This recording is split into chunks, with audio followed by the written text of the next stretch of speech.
Hello, నేను CS రావు. కొడాలి నాని మాజీ మంత్రి ప్రస్తుతం ముంబైలో ఉండేటువంటి ఆసుపత్రుల్లో చికిత్స పొందుతూ ఉన్నారు. గుండె సంబంధించినటువంటి వ్యాధితోటి ఆయన బాధపడుతూ ఉన్నారు.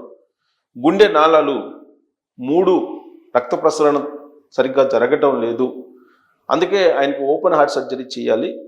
బట్ ఆయనకి ఆ ఆపరేషన్కి సహకరించిన విధంగా ఆరోగ్య పరిస్థితులు ఉన్నాయి అని చెప్పి హైదరాబాద్లో ఉండేటువంటి ఏఐజీ హాస్పిటల్ ముంబైకి రిఫర్ చేసింది. అక్కడ ఇప్పుడు చికిత్స తీసుకునేటువంటి ప్రయత్నం చేస్తున్నారు. ఎయిర్ అంబులెన్స్లో ఆయన తరలించారు. అన్ని టెస్టులు చేసిన తర్వాత అక్కడ కూడా ఆపరేషన్కి సహకరించిన విధంగా ఆయన పరిస్థితి ఉంది అనేటువంటి ఒపీనియన్ అక్కడ డాక్టర్లు వ్యక్తం చేస్తున్నట్టు ఇప్పుడు రకరకాల సోర్స్ నుంచి వస్తున్నటువంటి న్యూస్. ఆయన ఏదో అమెరికా తీసుకెళ్ళమని చెప్పి సజెషన్ చేశారు, అమెరికా తీసుకెళ్ళి చికిత్స చేయించాలని, ఇలాంటివన్నీ వస్తూ ఉన్నాయి. అయితే సోషల్ మీడియాలో మాత్రం ఆయన ఆరోగ్యం ప్రమాదకరంగా ఏం లేదు అని చెప్పి కొందరు పోస్టులు పెడుతుంటే, లేదు ఆయన ఆరోగ్య పరిస్థితి విషమంగా ఉందని చెప్పి మరికొందరు పోస్టులు పెడుతూ ఉన్నారు. బట్ వైఎస్ఆర్ కాంగ్రెస్ పార్టీకి సంబంధించినటువంటి కీలక లీడర్ అంబటి రాంబాబు గారు మాత్రం కొడాలి నాని ఆరోగ్యం స్థిరంగానే ఉంది, నిలకడగానే ఉంది, ఎలాంటి ప్రమాదం లేదు, ఆయన ఓపెన్ హార్ట్ సర్జరీ చేయించుకొని ఆయన తిరిగి ఆరోగ్యంగా వస్తారు.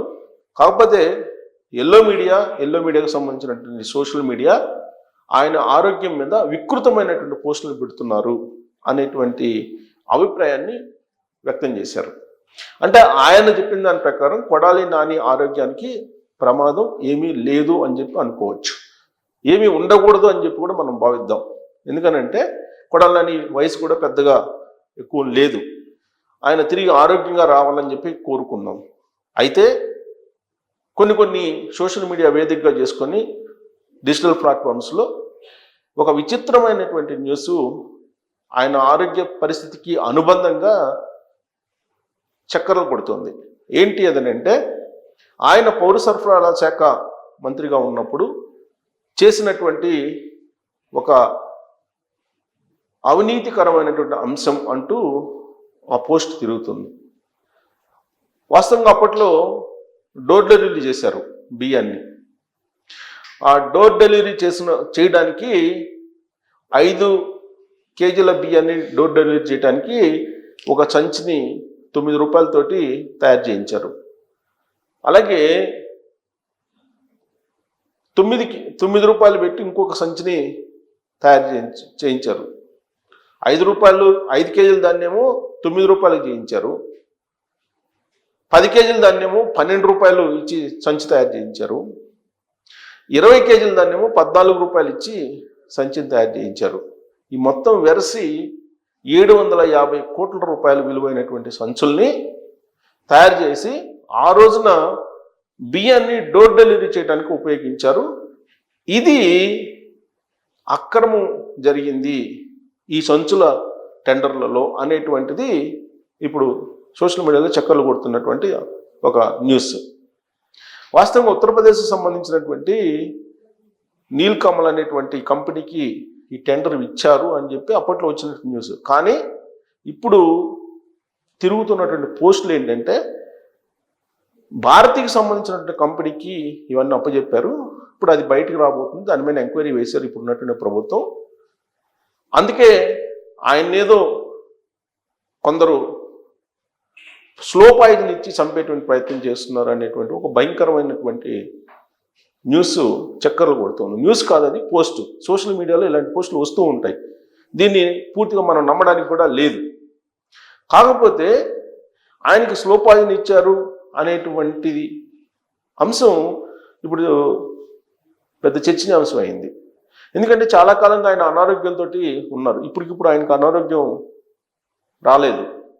అధికారంలో ఉన్నప్పుడే వైఎస్ఆర్ కాంగ్రెస్ పార్టీ ఆయన అనారోగ్యం పాలయ్యారు. అప్పట్లోనే హైదరాబాద్ వచ్చి ఆయన ఏదో చెక్ చేయించుకున్నారు.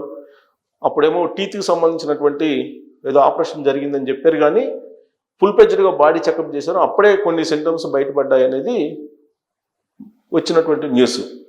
అయితే ఇప్పుడు తీవ్రంగా ఆయన ఆరోగ్య పరిస్థితి ఉంది అని చెప్పేసి ఇప్పుడు చెప్తున్నారు. ఏఎస్ హాస్పిటల్లో చేరారు. కానీ ఏఏజీ హాస్పిటల్లో చేరితే ఏఏజీ హాస్పిటల్లో వాళ్ళు డిశ్చార్జ్ చేసేసి ముంబైకి పంపించేంత వరకు కూడా ఇదంతా కూడా కేసుల నుంచి తప్పించుకోవడానికి, అరెస్ట్ నుంచి తప్పించుకోవడానికి కొడాలి నాని ఆడుతున్నటువంటి నాటకము అనేటువంటి యాంగిల్లోనే చాలామంది భావించారు. అయితే ఎప్పుడైతే ఆయనకి విషమంగా ఉంది అని చెప్పి ముంబైలో ఉండే ఆసుపత్రి కూడా చెప్తుంది అని న్యూస్ వచ్చిందో అప్పటి నుంచి ఆయన ఆరోగ్యంగా తిరిగి రావాలని చెప్పి భావిస్తున్నారు చాలామంది. అదే సమయంలో అతనికి స్లో పాయిజన్ ఇచ్చారు అనేటువంటిది ఇంకొక ప్రాపగండా, ఇంకొక ఆరోపణ, అలాంటి విమర్శలు వస్తూ ఉన్నాయి. అసలు ఇంత జరుగుతున్నప్పటికీ కూడా వైఎస్ఆర్ కాంగ్రెస్ పార్టీ అధినేత జగన్మోహన్ రెడ్డి గారు ఆయన్ని కనీసం పరామర్శించడానికి ఎందుకు వెళ్ళలేకపోతున్నాడు, ఎందుకు వెళ్ళట్లేదు అనేది కూడా కొన్ని ప్రశ్నలు వస్తూ ఉన్నాయి. ఎందుకంటే అత్యంత ప్రధాన అనుచరుడిగా కొడాలి నాని గారు ఉన్నారు జగన్మోహన్ రెడ్డి గారికి. జగన్మోహన్ రెడ్డి గారిని కూడా అదే స్థాయిలో కొడాలి నాని గారు కూడా ఆరాధిస్తూ ఉంటారు. అందుకే జగన్మోహన్ రెడ్డి గారు తోటే ఉంటాను, తన రాజకీయ జీవితం కూడా జగన్మోహన్ రెడ్డి గారితోటేను, తన ప్రాణం ఉన్నంత వరకు అని చెప్పి కొడాలి నాని గారు అనేక సందర్భాల్లో చెప్పారు ప్రెస్ మీట్లలో. ఒకవైపు తెలుగుదేశం పార్టీని, అలాగే చంద్రబాబు నాయుడు గారిని, చంద్రబాబు గారి ఫ్యామిలీని దూషిస్తూ అనేక సందర్భాల్లో తన ప్రాణం ఉన్నంత వరకు జగన్మోహన్ రెడ్డి గారితో అని చెప్పి ఆయన చెప్పారు. అంటే ఆయన ఆరాధిస్తున్నారు జగన్మోహన్ రెడ్డి గారిని. అంత ఆరాధిస్తున్నటువంటి కొడాలి నానిని పరామర్శించడానికి జగన్మోహన్ రెడ్డి గారు ఎందుకు వెళ్ళలేదు అనేది కూడా వైఎస్ఆర్ కాంగ్రెస్ పార్టీలో అంతర్గతంగా జరుగుతున్నటువంటి చర్చ. మరోవైపు ఆయనకి స్లో పాయిజన్ ఏదో ఇచ్చారు, ఆయన స్లో పాయిజన్ తోటి బాధపడుతున్నారు అనేది ఇంకొకటి మరి అసత్యపు వార్త, లేకపోతే దాంట్లో నిజం ఉందా, లేకపోతే ఏదన్నా ఇంజక్షన్ ఇస్తే దాన్నే స్లో పాయిజన్ అనుకున్నారా అనేది మనకి స్పష్టత లేదు. కాకపోతే వస్తున్నటువంటి పోస్ట్, సోషల్ మీడియాలో తిరుగుతున్న పోస్ట్ మీకు కూడా చూపిస్తాను. ఇది వైసీపీ సోషల్ మీడియాలో తిరుగుతున్నటువంటి పోస్ట్. వైసీపీ పార్టీలో తీవ్ర చర్చ, కొడాలి నానికి ఏమైంది, కొడాలి నానికి స్లో పాయిజన్ ఇచ్చారంటూ చర్చించుకుంటున్న వైసీపీ నాయకులు, కార్యకర్తలు. జగన్ రెడ్డి కొడాలి నానిని పరామర్శించకపోవడంతో బలపడిన అనుమానాలు. సన్నబియ్యం సంచుల టెండర్ భారతికి సంబంధించిన కంపెనీకి కట్టబెట్టిన కొడాలి నాని. అప్పట్లో 700 కోట్ల సన్నబియ్యం సంచులకి కేటాయించిన పౌర సరఫరాల శాఖ. అప్పుడు పౌర సరఫరాల శాఖ మంత్రిగా ఉన్న కొడాలి నాని. ఇది వైరల్ అవుతున్నటువంటి పోస్ట్. ఇది చాలా గ్రూపుల్లో వైరల్ అవుతుంది. ఆయనేమో విషమ పరిస్థితుల్లో చికిత్స పొందడానికి ముంబైలో ఆసుపత్రిలో ఉన్నారు. మరి ఆయన మీదేమో ఇలాంటి పోస్టులు అవన్నీ కూడా వస్తూ ఉన్నాయి. మరి ఈ విచారణ నుంచి ఆయన తప్పుకోవడానికి ఇలా చేస్తున్నారంటే అలాంటి అనుమానాలు కూడా ఇప్పుడు లేవు. ఎందుకనంటే ముంబై ఆసుపత్రి నుంచి కూడా ఆయన అమెరికా తరలించబోతున్నారు అనేది కూడా వినిపిస్తూ ఉంది. ఇంకా అఫీషియల్గా హెల్త్ బులెటిన్ రాలేదు. బట్ ఈ లోపుగానే సోషల్ మీడియాలో చక్కలు కొడుతున్నటువంటి న్యూస్ ఇది. మరి మనం ఏది నమ్మాలి? మీకున్నటువంటి సోర్స్ ప్రకారం ఈ అంశాల్లో దేనిని నమ్మచ్చు? మనం సంచులు కుంభకోణం నుంచి బయటపడటానికా, లేదా ఇప్పుడు ఉన్నటువంటి కేసుల నుంచి బయటపడటానికా, లేదా నిజంగానే ఆయనకి హెల్త్ బాగాలేదా, ఆయన అమెరికా తరలిస్తున్నారా? వీటిలో మనం ఏది నమ్మడానికి అవకాశం ఉంది? నాకున్నట్టు సమాచారం అయితే మాత్రం ఆయనకి ఏదో విషమంగా ఉందని చెప్పి తెలుస్తుంది. నేను కూడా ఎంక్వైరీ చేసిన వేరే వాళ్ళ ద్వారా. నాకున్నట్టు ఇన్ఫర్మేషన్ ఏంటంటే కొంచెం టిపికల్గా ఉంది ఆయన పరిస్థితి అని చెప్పి నాకు తెలుస్తుంది. మరి సోషల్ మీడియాలో చక్కలు కొడుతున్నట్టు ఈ న్యూస్ని మనం ఎంతవరకు విశ్వసించవచ్చు?